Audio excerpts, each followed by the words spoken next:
Frank Fantini. We're here with David Lopez, who's CEO of American Gaming Systems, more commonly known as AGS. And David, you have turned AGS into very assertively into new directions. It used to be a Class 2 slot machine company. You're doing a lot more now. Would you like to tell us about the AGS of today and tomorrow?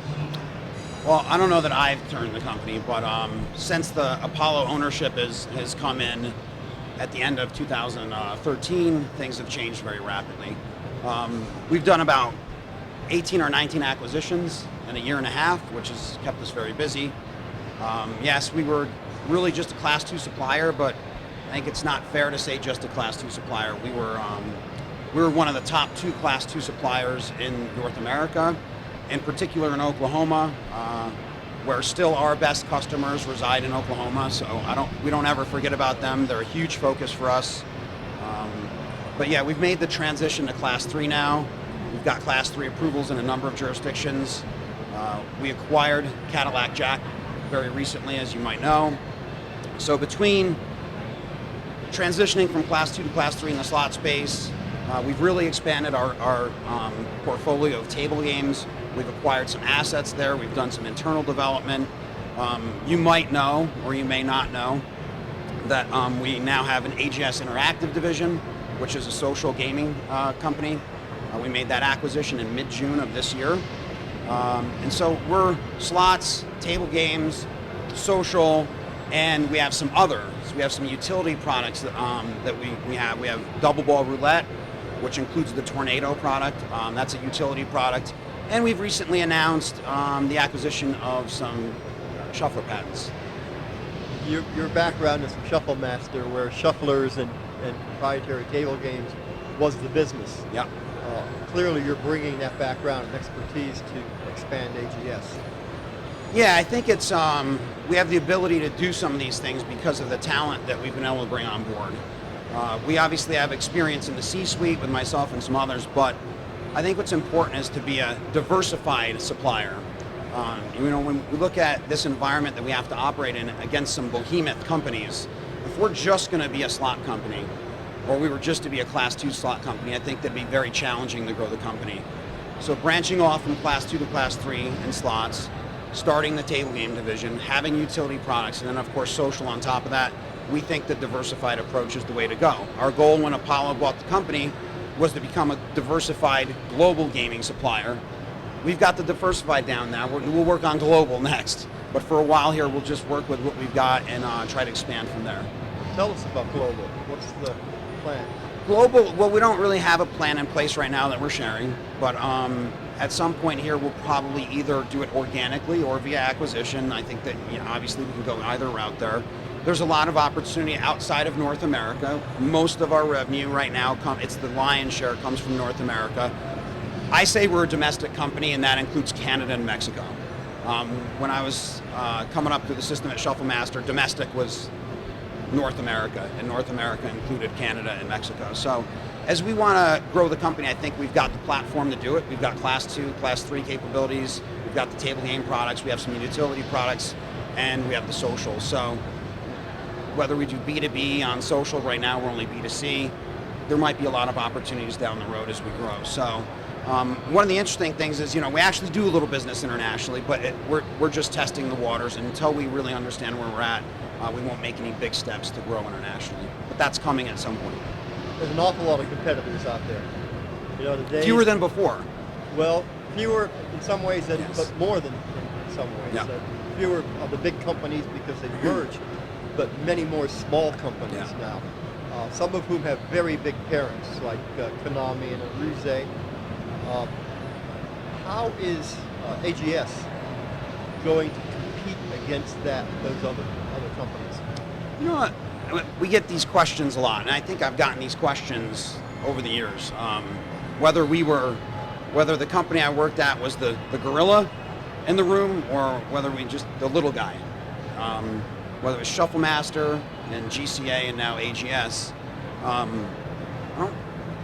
You ask us how we'll compete with them, and I think that the answer to that is we're going to focus on our game. We'll run our plays. We'll do what we do well, and we'll just continue to hone our skills And if you go back, if you're a Green Bay Packers fan, when Lombardi was around, they're just going to run sweep left. And if we're good at sweep left, we're going to do sweep left. So we're going to run our plays. We're going to continue to do those very well.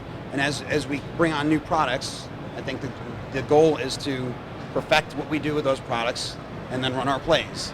And not concern ourselves necessarily with what Konami or Aruze or somebody else is doing, and just concern ourselves with our content, our platforms, and just, you could say, hammering the ball downfield.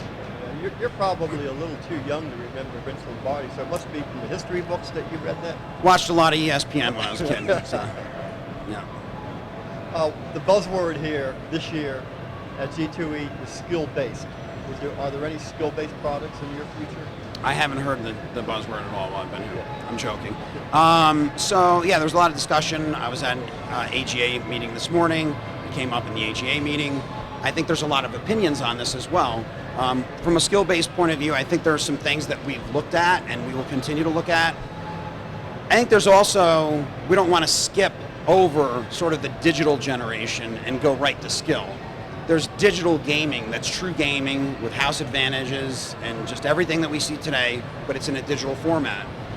So I think that for us to skip right to skill-based might be challenging.